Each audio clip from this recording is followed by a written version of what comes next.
Assalamualaikum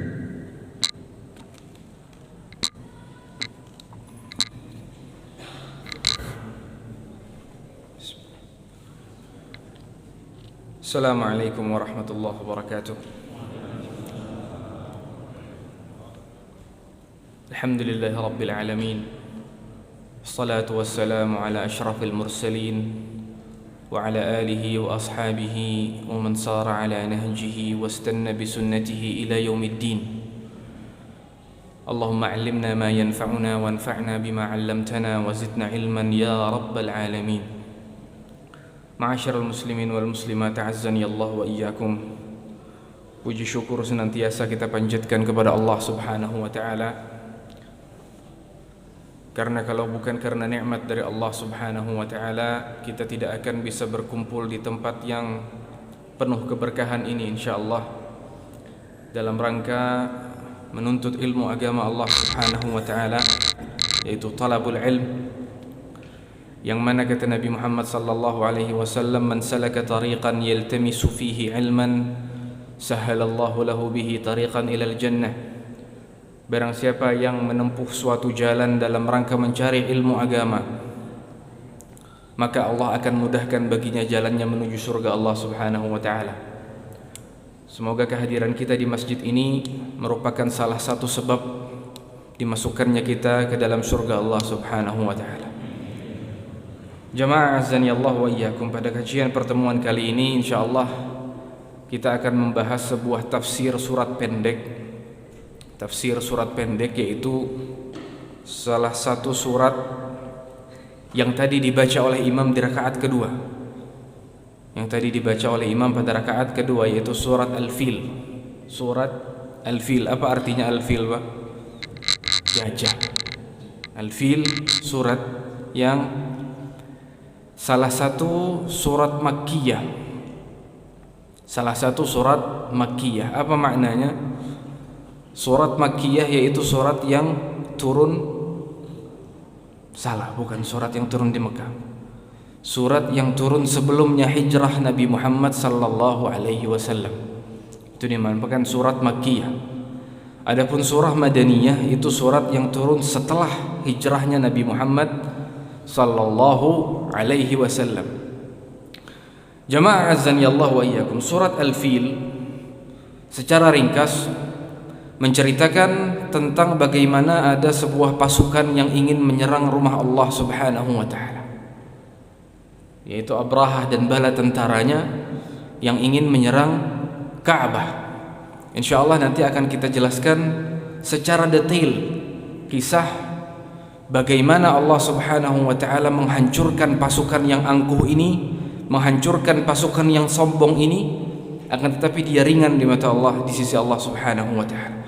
Allah Subhanahu wa taala berfirman, A'udzu billahi minasyaitonir rajim. Bismillahirrahmanirrahim. Alam tara kaifa fa'ala rabbuka bi ashabil fil.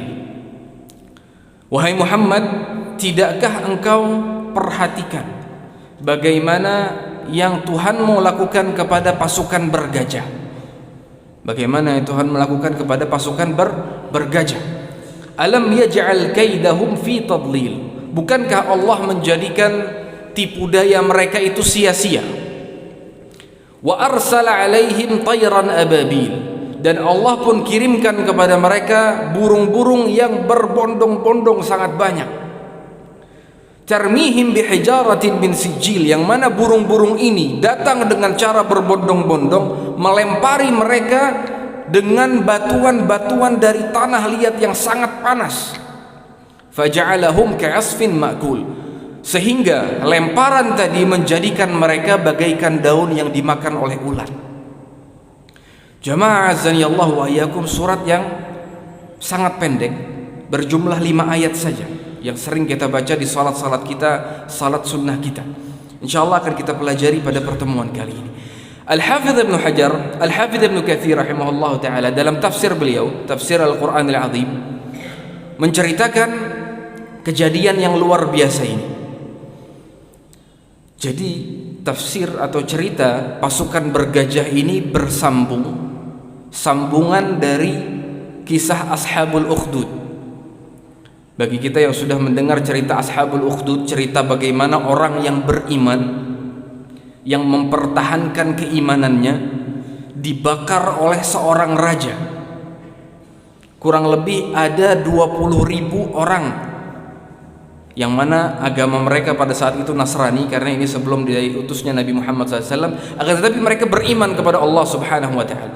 20.000 orang ini dimasukkan ke dalam sebuah parit dan dibakar hidup-hidup. Ini kisah Ashabul Ukhdud yang ada di surah Al-Buruj. Qutila Ashabul Ukhdud. Ini terjadi di mana? Di kerajaan Himyar. Kerajaan Himyar terletak di Yaman, yang mana yang membakar mereka ini adalah seorang raja. Raja Himyar ini adalah raja Yahudi yang bernama Dzunuwas. Namanya Dzunuwas. Inilah orang yang membakar 20.000 orang beriman di Ashabul Ukhdud. Singkat cerita, jadi raja ini dia mengaku Tuhan. Dzunuwas, dia raja yang mengaku Tuhan. Ketika ada seorang pemuda yang mengajak beriman kepada Allah, maka dia kaget. Dia ingin mengazab pemuda ini. Apakah engkau memiliki Tuhan selainku? Kata dia, iya, Tuhanku dan Tuhanmu adalah Allah. Maka singkat cerita, dia pun murka, dia pun membakar orang yang beriman bersama pemuda ini. Kurang lebih jumlahnya 20.000 orang. Singkat cerita, dari 20.000 yang dibakar tadi, ada satu yang lolos. Ada satu yang berhasil menyelamatkan diri. Namanya adalah Daus Dzu Tha'laban. Ini dia berhasil kabur dari Raja Dzunuwas, dari Raja Himyar, melarikan diri ke Syam, meminta pertolongan. Si Daus Dzu Tha'laban ini ketika melarikan diri dari Yaman menuju Syam, meminta pertolongan ke Raja Romawi di sana, satu agama, sama-sama Nasrani. Kata orang ini, Daus Dzu Tha'laban, tolong kami. Dia ceritakan kejadian apa yang terjadi di Yaman. Kami dibakar oleh seorang raja, Raja Himyar, Dzunuwas, begini dan begitu. Kata Raja Romawi yang ada di Syam, aku tidak bisa membantumu. Kenapa? Karena jarakku jauh. Dari Syam menuju Yaman lumayan jauh. Akan tetapi aku akan memintakan pertolongan kepada Raja Najasyi. Raja Najasyi yang ada di Ethiopia. Aku akan minta pertolongan kepada Raja Najasyi. Najasyi juga di Ethiopia, Habasyah, ini juga beragama Nasrani. Akan tetapi Najasyi yang ada di cerita ini berbeda dengan Najasyi yang ada di zaman Nabi Muhammad SAW. Ini kakeknya. Najasyi ini adalah gelar untuk raja, sama seperti Kisra, sama seperti Kaisar, sama seperti Fir'aun. Akan tetapi namanya berbeda-beda. Najasyi yang ada di cerita ini kakeknya dari Najasyi yang ada di zaman Nabi Muhammad sallallahu alaihi wasallam. Aku akan memintakan pertolongan kepada Raja Najasyi karena dia dekat jaraknya dari Yaman. Tinggal nyeberang saja sampai ke Yaman. Aku akan memintakan pertolongan kepada dia dan insya Allah mereka akan membantumu di sana. Singkat cerita, sampailah surat pertolongan kepada Raja Najasyi. Dia melihat apa, dia tahu, dia membaca, dia mengetahui keadaan apa yang terjadi di Yaman. Orang-orang Nasrani yang beriman kepada Allah dibakar hidup-hidup. Raja Najasyi pun marah. Raja Najasyi marah. Sehingga dia mengutus 2 panglima besar yang dimiliki oleh bangsa Habasyah ketika itu bersama ratusan ribu pasukannya. Jadi yang memimpin pasukan ke Yaman dalam memburu Raja Dzunuwas ini 2 panglima besar. Panglima ini bernama, yang pertama Ar-Riyad. Yang pertama namanya Ar-Riyad. Yang kedua namanya Abraha. Ini yang sering kita dengar. Yang kedua namanya Abraha. Singkat cerita, sampailah pasukan Abraha dan Ar-Riyad ke Yaman. Ketika sampai di Yaman, maka tumbanglah pasukan Himyar. tumbanglah kerajaan Himyar, sampai Raja Dzunwas kabur ke laut dan meninggal dalam keadaan tenggelam di laut. Ini cerita dinukilkan oleh Ibnu Katsir dalam tafsirnya. Akhirnya yang memimpin Yaman ketika itu adalah dua panglima besar dari Habasyah, Aryad dan Abraha, yang memimpin pasukan, yang memimpin kerajaan di Yaman, Aryad dan Abraha. Terjadilah dualisme kepemimpinan. Sebagaimana kita tahu, yang memimpin itu harus satu, tidak bisa pemimpin itu dua. Kalau pemimpin itu dua orang bahkan lebih, pasti akan kacau. Jangankan sebuah negara, sebuah RT saja kalau yang memimpin dua, atau sebuah masjid saja kalau ada dua pemimpin, kadang terjadi polemik. Apalagi sebuah negara yang memimpin dua orang, dua panglima besar, Aryad dan Abraha. Akhirnya terjadilah perselisihan di antara keduanya, sampai mereka berdua ini berperang. Antara pasukan Aryad dan pasukan Abraha berperang. Kata salah satu di antara mereka, kalau kita begini terus, pasukan kita habis. Kalau kita masing-masing atau pasukan kita berperang, pasukan kita habis nanti. Lebih baik kita berdua yang berduel.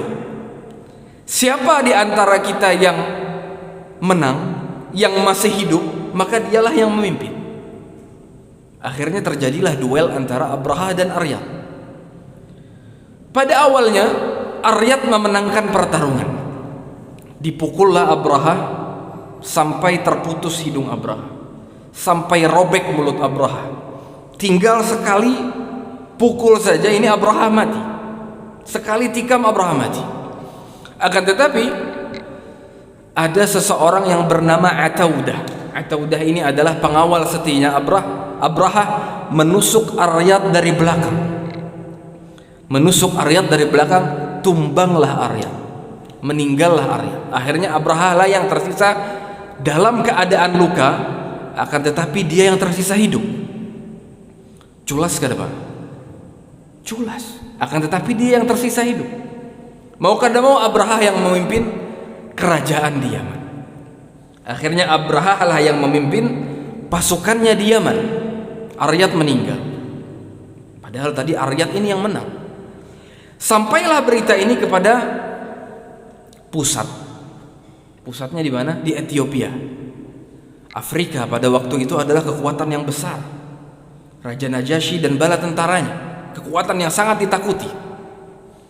Sampai berita ke pusat, ini Abraha ini telah melakukan kesalahan. Raja Najasyi marah karena dipikirnya si Abraha ini ingin melakukan perlawanan, ingin mengambil kekuasaan sehingga dia mengalahkan salah satu panglima terhormat dari Ethiopia, ingin mengkudeta Najasyi. Sampailah terdengar kabar seperti itu, marahlah Raja Najasyi, marah luar biasa.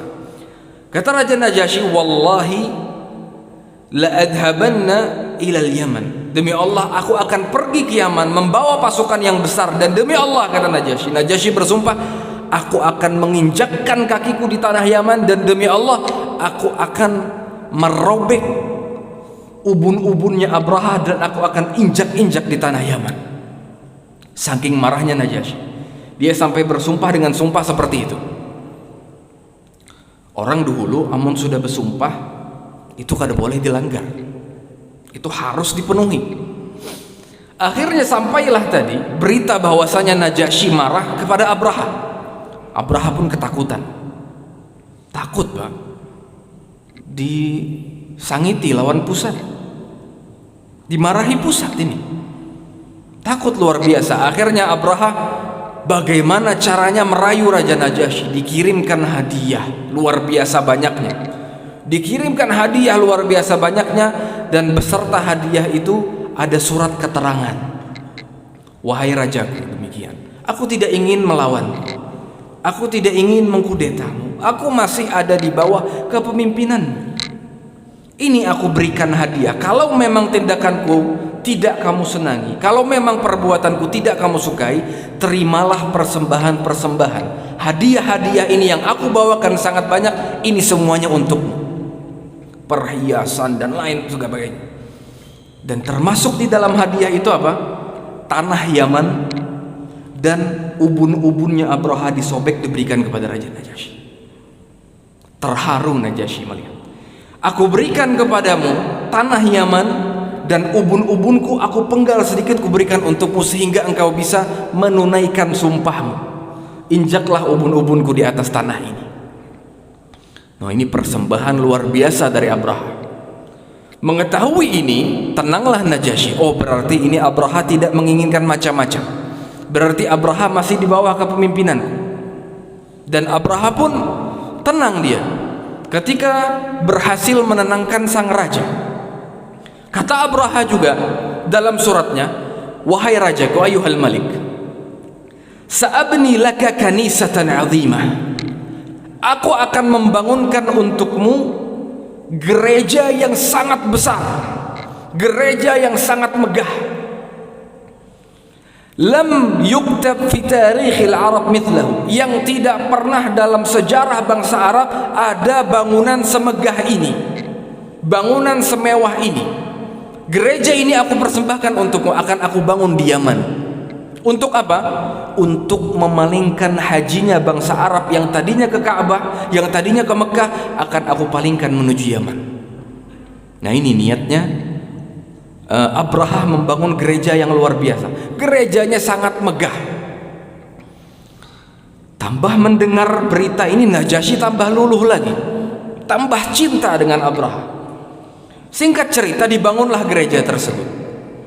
Orang-orang Arab pada masa itu menyebut gereja tersebut dengan nama Al-Qullais. Apa namanya, Pak? Al-Qullais. Al-Qullais ini diambil dari kata-kata para ulama dari kolan suah. Kolan suah itu peci. Kolan suah itu artinya peci. Kenapa demikian? Karena orang yang melihat gereja ini saking tingginya, kopiahnya tergugur.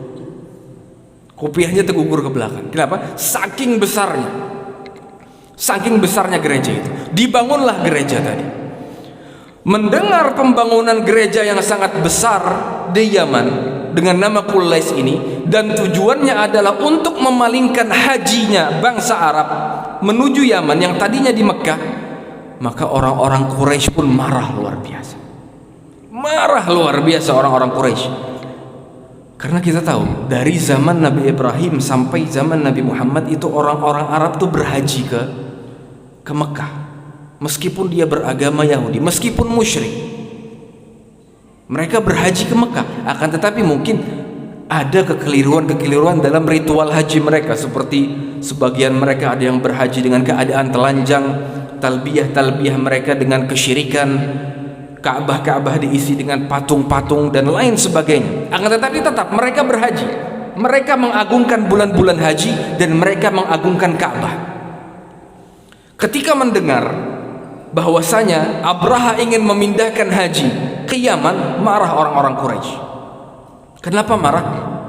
Karena mereka luar biasa ta'zim dengan Ka'bah, luar biasa mengagungkan Ka'bah, dan pada bulan-bulan haji itu menjadi pusat perekonomian. Sebagaimana kita di sini, amun ada event tertentu itu biasa pedagang banyak datangan, jualan ini, jualan itu. Sama, ketika musim haji ini pedagang dari berbagai penjuru datang ke Mekah untuk mendagangkan barang dagangannya, menjadi pusat perekonomiannya pada saat itu. Ketika ini akan dialihkan, orang Quraisy marah luar biasa. Syariat hajinya akan dipindah, pusat perdagangannya, pusat perekonomian akan pindah ke Yaman. Marah mereka, marah luar biasa. Akhirnya ada beberapa orang dari Quraisy datang ke Yaman, beberapa orang dari bangsa Kinanah. Mereka mendatangi Yaman untuk apa? Untuk menghancurkan gereja itu. Pada malam hari datanglah segerombolan orang-orang Quraisy ini, datang ke Yaman, sampai ke gereja, dilempari gereja itu dengan kotoran-kotoran, dilempari dengan kotoran-kotoran. Sampailah ketika mereka membakar gereja tersebut. Dan pada malam itu angin berhembus luar biasa kencang sehingga dengan mudah membakar gereja yang sangat megah ini. Pada pagi harinya gereja itu sudah hancur lebur. Sangit Abraha. Abraha marah luar biasa. Luar biasa marah Abraha. Man fa'ala hadha, kata Abraha. Siapa yang melakukan ini? Siapa yang membakar ini? Kata Abraha, kata pengawal-pengawalnya, sami'na fatan min Quraisy. Kami mendengar bahwasanya yang melakukan ini adalah segerombolan pemuda-pemuda dari bangsa Arab Quraisy. Orang-orang Arab nang manunya, nang membakarnya dari Quraisy. Tambah marah lagi Abraha. Marah luar biasa. Sampai-sampai dia bersumpah, kalau begitu, kalau memang ini kelakuan mereka, wallahi la ahdimannal Ka'bah. Demi Allah, aku akan menghancurkan Ka'bah. Abraha bersumpah, demi Allah, akan aku hancurkan Ka'bah. Akhirnya Abraha menyiapkan pasukan yang luar biasa. Pasukan yang luar biasa disiapkan untuk apa? Untuk menyerang, bukan menyerang, menghancurkan Ka'bah. Mereka, pasukan Abraha menyiapkan pasukan 60.000 tentara untuk menghancurkan Ka'bah. Dan selain 60.000 tentara tadi, disiapkan juga gajah-gajah. Yang mana gajah ini, Pak, tidak pernah dilihat oleh bangsa Arab. Orang Arab nih zaman dulu kada pernah melihat gajah. Kayak apa bentuknya gajah itu kada tahu. Saking jarangnya, memang tidak pernah melihat. Mereka tidak tahu ada hewan yang namanya gajah. Itu makanya saking besarnya peristiwa ini, tahun peristiwa ini dinamakan Amul Fil, tahun gajah. Tidak ada tahun lain, tidak, tahun gajah. Saking melekatnya peristiwa gajah di benak-benak mereka. Dan peristiwa gajah ini terjadi 50 hari sebelum lahirnya Nabi Muhammad sallallahu alaihi wasallam. 50 hari sebelum lahirnya Nabi Muhammad SAW. Singkat cerita, setelah disiapkan pasukan, disiapkan pula gajah. Kata Imam Ibnu Katsir, jumlah gajahnya kada banyak. Gajahnya ini antara 8 sampai 12 gajah saja. Antara 8 sampai 12 gajah. Akan tetapi karena gajah ini tidak pernah kelihatan, orang-orang Arab tidak pernah melihat gajah, seakan-akan gajah ini teringat luar biasa di benak mereka. Tidak semuanya menggunakan gajah, hanya beberapa orang saja, 8 sampai 12 ekor gajah. Dan Abraha, dia menggunakan seekor gajah yang paling istimewa. Gajah yang dipakai Abraha adalah salah satu gajah pemberiannya Raja Najasyi. Ini hadiah seekor gajah, aku berikan kepadamu. Gajah yang hampir punah. Bahkan kata para ulama, tidak pernah lagi ada gajah seperti yang dinaiki Abraha pada masa itu. Gajahnya gajah paling besar, gadingnya yang paling panjang, dan gajahnya berbulu. Berbeda dengan gajah-gajah lainnya. Gajah Abraha paling istimewa, paling ganal sorangan. Siapa nama gajahnya?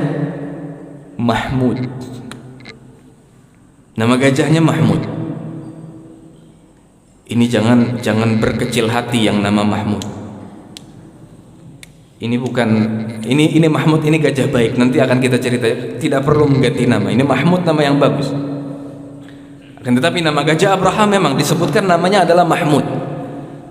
Makanya kalau pian melihat ada kalau gajah yang punah, kita tahulah pernah melihat gajah berbulu tapi sudah punah. Namanya apa? Biasa kita dengar dalam bahasa Inggris, mamut. Mamut itu diambil dari gajahnya Abraha, Mahmud. Singkat cerita, berjalanlah pasukan ini menuju Mekah. 60.000 pasukan beserta 8 sampai 12 ekor gajah berjalan menuju Mekah untuk apa? Untuk menghancurkan Ka'bah.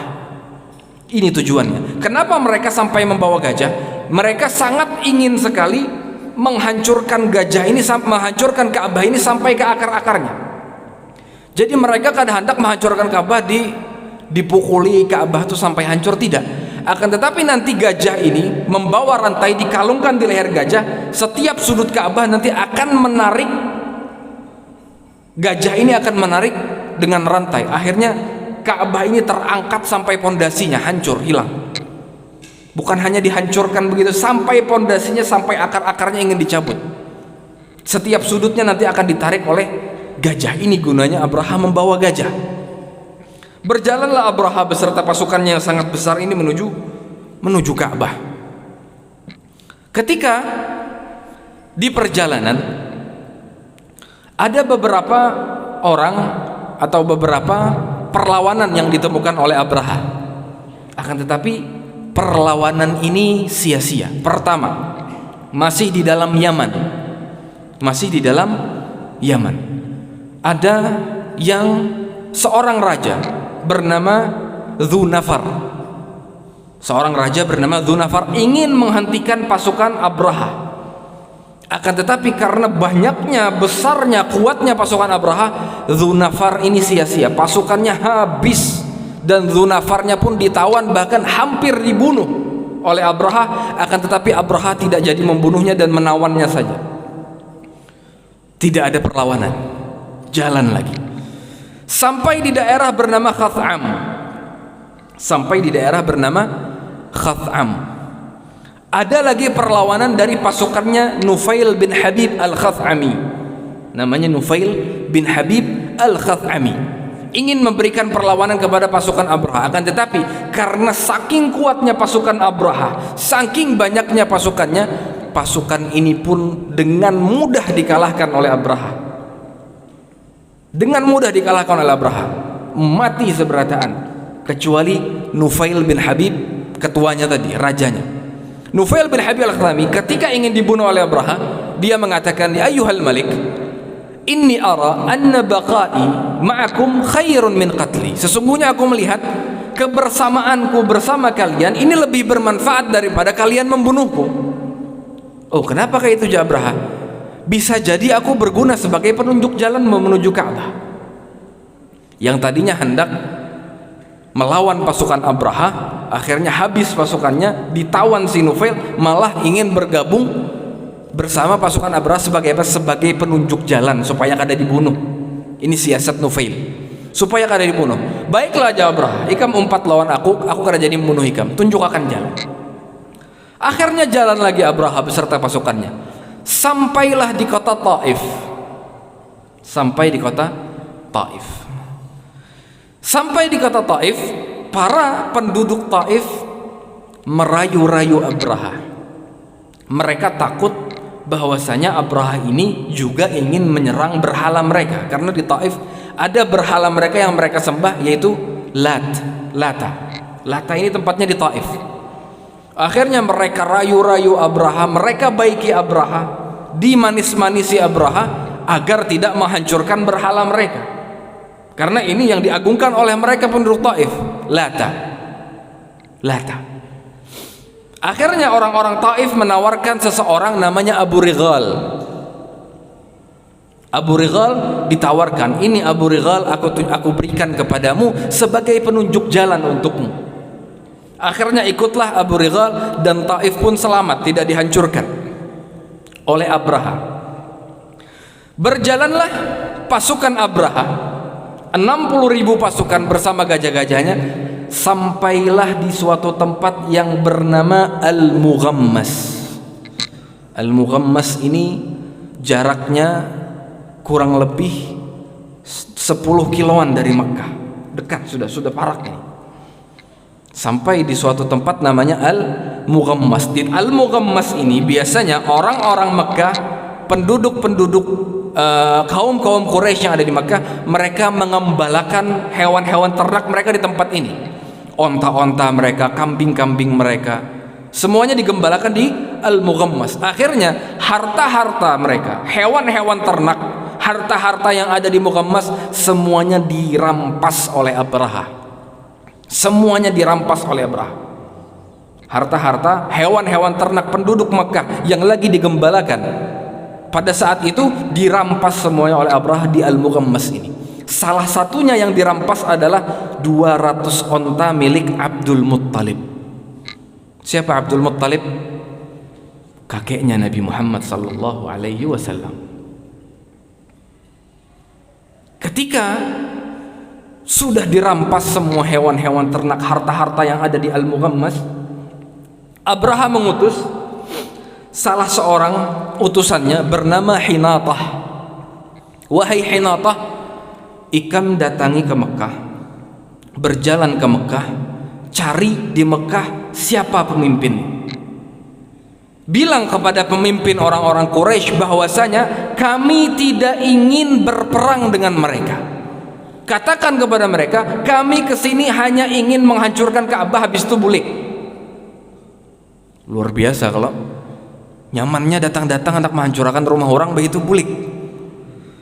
Katakan kepada mereka, yang tujuan kami kesini untuk menghancurkan Ka'bah aja, kami tidak ingin berperang. Akan tetapi amun bubuhan ikam menghalangi kami, terpaksa kami perangi. Katakan ini wahai Hinatah kepada penguasa Quraisy di sana di Mekah. Akhirnya berjalanlah Hinatah. Ini orang-orang Quraisy sudah bersiap, takut luar biasa.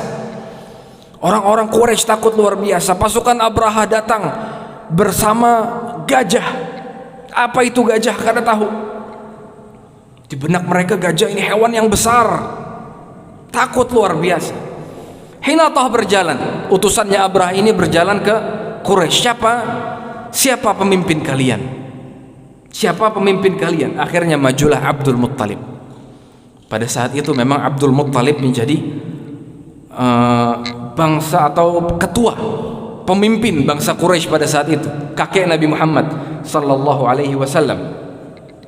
Dikatakanlah apa yang dikatakan oleh Abraha, bahwasanya kami kesini hanya untuk menyerang Ka'bah. Kami ke sini hanya untuk menghancurkan Ka'bah. Kami tidak ingin berperang dengan kalian, akan tetapi apabila kalian menghalangi kami, kata rajaku, maka kami akan menyerang kalian. Ujar Abdul Muttalib, wallahi ma nuridu harbah. Demi Allah, kami pun kada hendak berperang. Wa ma alaina min taqah. Demi Allah, kami kada ada bisi kekuatan. Bubuhan pian-pian ini ganal pasukan. Kami kada ada bisi pasukan, kami kada hendak perang. Demi Allah kami kada hendak perang. Kekuatan kami tidak ada, kami lemah. Akan tetapi ini rumah Allah. Ini adalah rumah Allah. Kalau Allah ingin menjaganya, Allah akan jaga. Kalau Allah ingin membiarkannya, maka kami pun tidak bisa menjaganya. Itu yang dikatakan Abdul Muttalib. Kalau begitu kata Hinatah, katakanlah ini kepada Abraha. Mari engkau ikut bersamaku kepada Abraha, kita menghadap Abraha. Akhirnya dibawalah Abdul Muttalib menuju Abraha ke tempat apa? Al-Mughammas. Tempat tadi pasukan Abraha stop. Apa maksudnya? Istirahat. Di tempat-tempat yang hewan-hewan gembalaan Quraisy tadi dikumpulkan, dirampok oleh Abraha. Ketika sampai Abdul Muttalib menemui Abraha ini setiap harinya dia duduk di singgasananya di atas Mahmud. Di atas Mahmud ini ada singgasana Abraha. Setiap orang hendak berpandir lawan Abraha, orang itu menengadah begini. Menengadah. Dia tidak mau turun. Karena dia raja. Dia yang memiliki kekuatan. Orang yang menengadah kepada dia. Akan tetapi ketika melihat Abdul Muttalib ajallahu wa akramah. Ketika melihat Abdul Muttalib, Abraha mengagungkan Abdul Muttalib karena Abdul Muttalib ini luar biasa berwibawa, badannya besar, tinggi, tampan luar biasa, kakek Nabi Muhammad sallallahu alaihi wasallam. Ketika melihat Abdul Muttalib, Abraha terkesima. Ini orang yang luar biasa, ini berwibawa, sampai turun dari singgasananya. Bukan Abdul Muttalib yang mendatangi Abraha yang turun menghadap Abdul Muttalib. Saking berwibawanya kakek Nabi Muhammad sallallahu alaihi wasallam. Singkat cerita, Abdul Muttalib, Abraha mengatakan kepada Abdul Muttalib, "Ma hajatuk?" Ujar Abraha kepada Abdul Muttalib, "Ikam ini perlu apa?" Kurang ajar kalau Pak. Harusnya Abdul Muttalib yang menanyakan, "Ikam kesini hendak apa?" Ini Abraha yang menanyakan, "Apa yang ikam perlukan? Ikam ini perlu apa mendatangiku?" Akan tetapi ditanggapi santai oleh Abdul Muttalib. Kata Abdul Muttalib, "Hajati an tarudda alayya mi'atai ibil asabtaha. Keperluanku kepadamu adalah agar supaya engkau wahai raja mengembalikan 200 ontaku yang telah engkau ambil di Mughammas. Ini keperluanku. Sudi kiranya engkau wahai raja mengembalikannya kepadaku 200 onta yang telah engkau ambil. Ketika mendengar itu Abraha tambah marah kepada Abdul Muttalib. Kata Abraha, atukallimuni fi mi'atai ba'ir. Awalnya aku tadi takjub kepadamu, awalnya aku mengagungkanmu. Ketika aku mendengar kamu berbicara menuntut ini, maka aku langsung menganggapmu remeh. Apakah engkau berbicara kepadaku tentang 200 onta, sementara aku ini sa'ahdimul Ka'bah wa huwa dinuk wa dinu abaik, sementara aku ini berjalan ingin menghancurkan Ka'bah yang mana ini adalah syiar, simbol agamamu dan simbol agama nenek moyangmu. Aku ini datang hendak menghancurkan Ka'bah, ikam bapandir lawan aku masalah 200 onta yang aku ambil. Ini ada masalah yang lebih besar. Tadinya aku menghormatimu, aku kira tadi engkau ingin membicarakan masalah ini. Apakah engkau akan membiarkan Ka'bah yang akan aku hancurkan? Dia menganggap remeh Abdul Muttalib.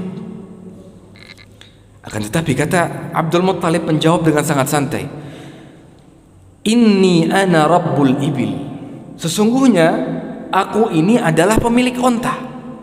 Walil baiti rabbun sayahmi. Dan sesungguhnya Ka'bah dia memiliki pemiliknya sendiri yang akan menjaganya. Aku ini hanya pemilik onta wahai Abraha. Ka'bah itu pemiliknya Allah. Allah yang akan menjaganya. Luar biasa ini tauhid. Lihat tauhid rububiyah yang ada pada kaum musyrikin.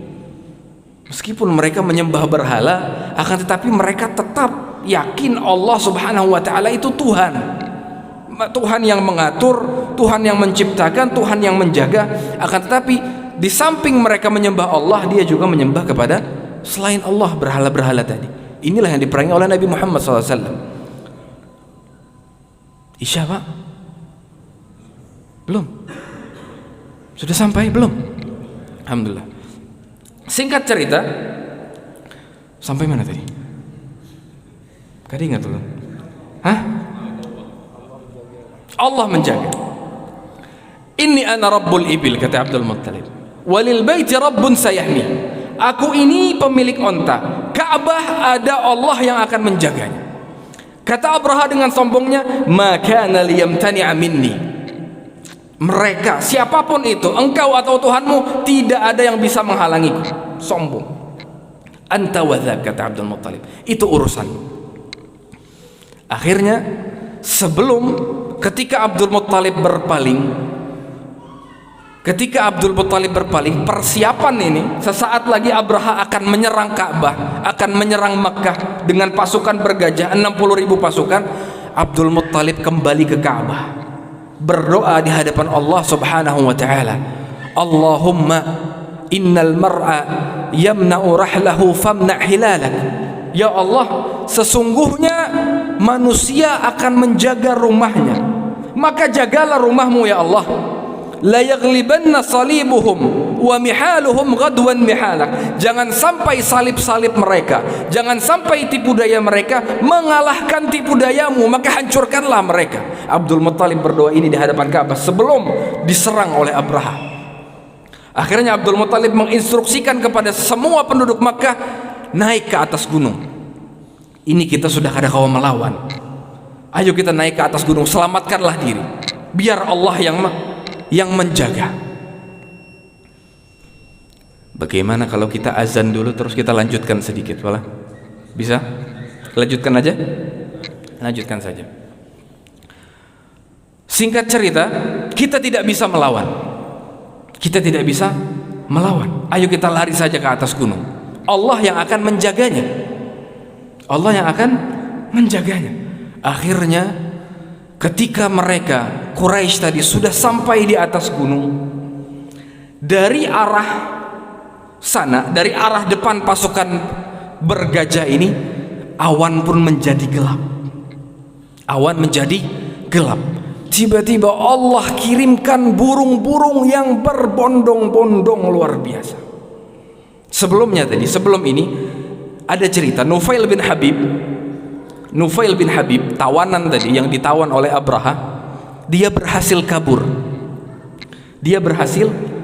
Sebelum kabur, si Nufail ini membisiki si Mahmud. Siapa Mahmud? Gajah tadi dibisiki oleh Nufail, ya Mahmud ubruk, wahai Mahmud duduklah, warji' min haitsu ataita rasyida, dan pulanglah kamu sebagaimana kamu datang, pulanglah ke arah kamu datang tadi dengan tenang. Innaka fi ardillahil haram, sesungguhnya kamu sedang berada di tanah Allah yang haram. Ini dia berbicara kepada Mahmud gajah. Habis itu Nufail pergi, naik juga ke atas gunung, berhasil kabur menyelamatkan diri. Ketika Mahmud mendengar bisikan tadi, luar biasa, Maha Suci Allah, Mahmud duduk, dan gajah-gajah yang lain yang ada bersama Abraha duduk, tidak mau bergerak. Ketika diarahkan ke Ka'bah, tidak mau berjalan. Ketika diarahkan ke kanan, jalan. Diarahkan ke kiri, jalan. Diarahkan ke belakang, tambah laju jalannya. Diarahkan ke Ka'bah, tidak mau jalan. Ini berarti gajahnya paham bahasa Arab. Ini qadar Allah, ini kuasa Allah subhanahu wa ta'ala. Sampai dipukul dengan kapak, sampai akhirnya pasukan Abraha sampai kesal, sampai disembelih gajah-gajahnya. Kada jadi terpakai, tidak jadi terpakai. Akhirnya melihatlah ketika tadi gajah-gajah tidak mau jalan, dari arah depan awan menjadi hitam. Allah kirimkan burung yang sangat banyak. Burung apa namanya, Pak? Tidak ada namanya burung ini. Ababil itu bukan nama burung. Ababil itu maksudnya berbondong-bondong. Tayran ababil. Burungnya tidak ada namanya. Karena kata Sa'id bin Jubair, burung ini tidak pernah terlihat sebelumnya bahkan sesudahnya. Dalam riwayat yang dihasankan oleh Imam Ibn Hajar al-Asqalani dalam Fathul Bari, mensifati burung ini seperti apa? Annaha kanat tayran khudran. Burung ini berwarna hijau.